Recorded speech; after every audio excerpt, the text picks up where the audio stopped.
which made it look like the fleece of a Persian goat, or some animal that bore silky fur. I could not meet the playful curiosity of her eyes at all, so I fastened my gaze upon a necklace of carved amethysts she wore inside the square-cut neck of her dress. I suppose I stared, for she said suddenly, "Does this necklace annoy you? I'll take it off if it does." I was utterly speechless.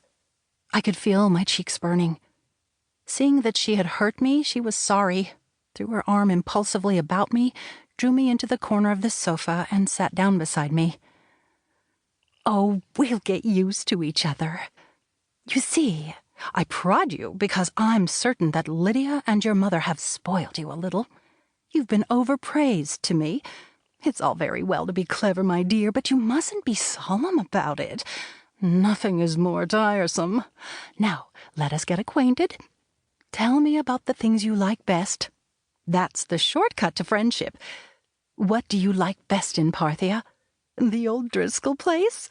I knew it." By the time her husband came in, I had begun to think she was going to like me. I wanted her to, but I felt I didn't have half a chance with her. Her charming, fluent voice, her clear, light enunciation bewildered me, and I was never sure whether she was making fun of me or of the thing we were talking about. Her sarcasm was so quick, so fine at the point, it was like being touched by a metal so cold that one doesn't know whether one is burned or chilled. I was fascinated, but very ill at ease, and I was glad when Oswald Henshawe arrived from the hotel. He came into the room without taking off his overcoat and went directly up to his wife, who rose and kissed him. Again, I was some time in catching up with the situation. I wondered for a moment whether they might have come down from Chicago on different trains, for she was clearly glad to see him, glad not merely that he was safe and had got round on time, but because his presence gave her lively personal pleasure. I was not accustomed to that kind of feeling in people long married.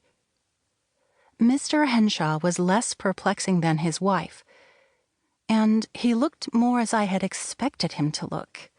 The prominent bones of his face gave him a rather military air, a broad, rugged forehead, high cheekbones, a high nose slightly arched. His eyes, however, were dark and soft, curious in shape, exactly like half-moons, and he wore a limp, drooping mustache, like an Englishman. There was something about him that suggested personal bravery, magnanimity, and a fine, generous way of doing things. "I am late," he explained, "because I had some difficulty in dressing. I couldn't find my things." His wife looked concerned for a moment and then began to laugh softly. "Poor Oswald, you were looking for your new dress shirts that bulge in front. Well, you needn't. I gave them to the janitor's son." "The janitor's son?" "Yes, to Willie Bunch at home. He's probably wearing one to an Iroquois ball tonight, and that's the right place for it." Mr. Henshawe passed his hand quickly over his smooth, iron-gray hair.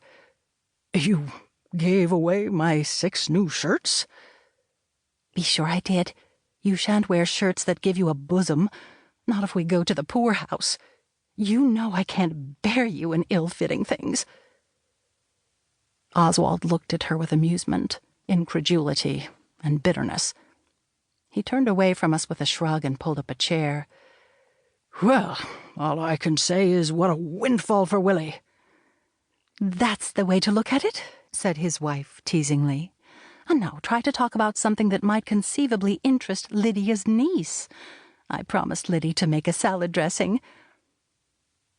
I was left alone with Mr. Henshawe. He had a pleasant way of giving his whole attention to a young person. He drew one out better than his wife had done, because he did not frighten one so much. I liked to watch his face, with its outstanding bones and languid, friendly eyes. That perplexing combination of something hard and something soft. Soon, my mother and uncle and my boy cousins arrived. When the party was complete, I could watch and enjoy the visitors without having to